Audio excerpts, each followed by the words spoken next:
Welcome to Chart of the Day. I'm Robert Folsom. Trade war. Who or what may be the biggest casualty? Trade wars can be thorny. The scale of the economic disruption can escalate quickly, and much like real wars, trade wars are easier to begin than they are to end.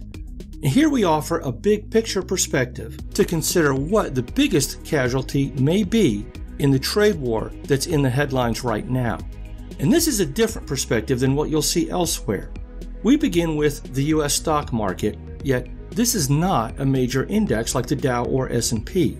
Instead, it's a ratio of U.S. stock market performance relative to the performance of world stock markets.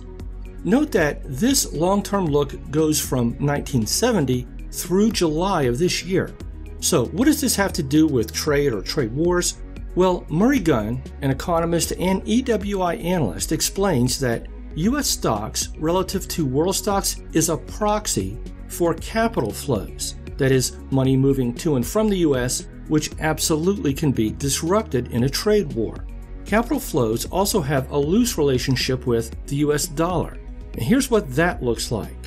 This red line is the U.S. dollar broad trade-weighted index, or the dollar's value against a large basket of global currencies. It's along the same timeline, and we can highlight two periods which include U.S. stocks underperforming and a weaker dollar.